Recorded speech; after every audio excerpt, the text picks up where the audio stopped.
حج کے بغیر حج کا فریضہ ادا کیا، موسم کی کوئی فکر نہ خوف قضا کیا، چھالوں سے اپنے مرغم زخم انا کیا، تو نے پیادہ پا سفر کربلا کیا، قطرے تیرے پسینے کے کیا کام آئے ہیں، سے فرشتے بنائے ہیں۔ کیونکہ دیکھیے روایت میں کہ زمینوں میں سب سے پہلے زمین کربلا نے پروردگار کے سامنے تواضع اور انکساری کو اور اپنا سر نیاز کو جھکایا تھا، تو پروردگار عالم نے اس کو اس قدر فضیلت دے دی، زمین کربلا کو اس قدر فضیلت دی کہ ہمارے چوتھے امام زین العابدین علیہ السلام فرماتے ہیں اللہم صلی علی محمد و علی محمد،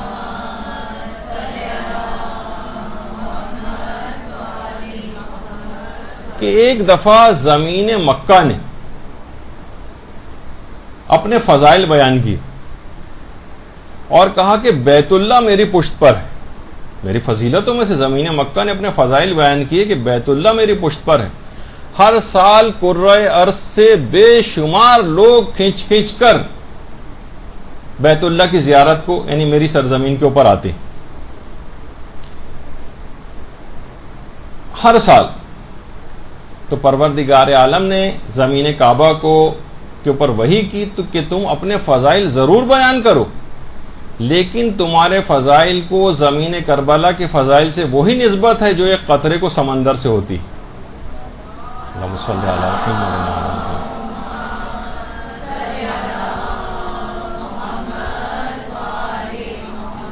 اور فرمایا کہ آگاہ ہو جاؤ،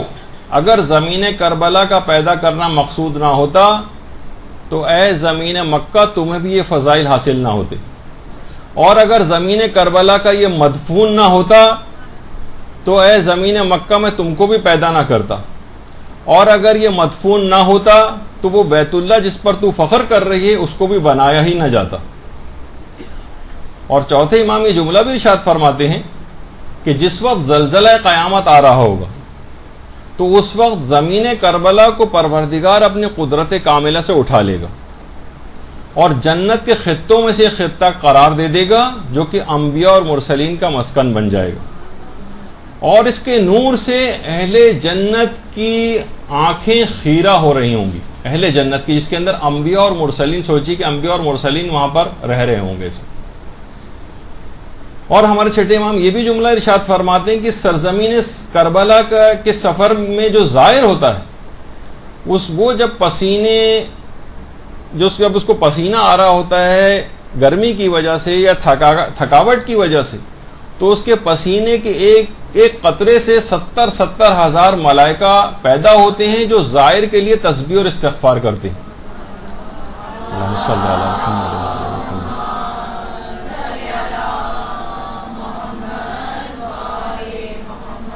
اور اس شخص کے لیے پیغمبر اکرم فرماتے ہیں کہ اے میرے مظلوم فرزند کی زیارت کرنے والے اور اس کے لیے مصائب کو برداشت کرنے والے، اس کی زیارت کے لیے کہ میں محمد صلی اللہ علیہ وآلہ وسلم صلی علی محمد و علی محمد،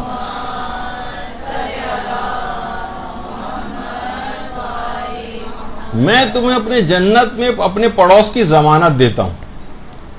اور امیر المومنین علیہ السلام یہ جملہ ارشاد فرماتے ہیں کہ اے میرے مظلوم بیٹے کے زوارو، میں علی علیہ الصلوۃ والسلام اللہم صلی علی محمد و علی محمد،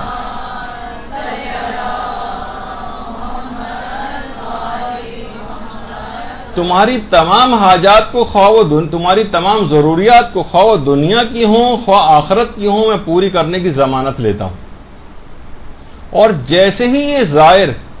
صحن روضہ کے اندر قدم رکھتا ہے،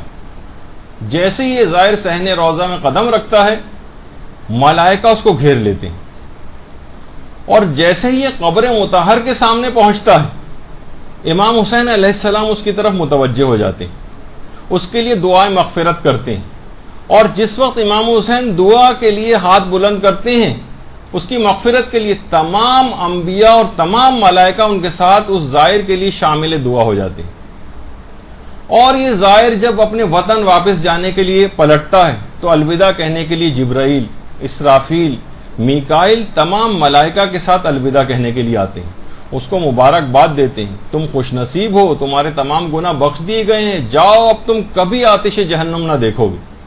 ہاتف غیبی کی باقاعدہ اس موقع پر ایک آواز آ رہی ہوتی ہے، خوش نصیب تم کو جنت مبارک ہو، جب تم دنیا سے رخصت ہوں گے تو سب سے پہلے مظلوم کربلا تمہاری زیارت کے لیے پہنچیں گے۔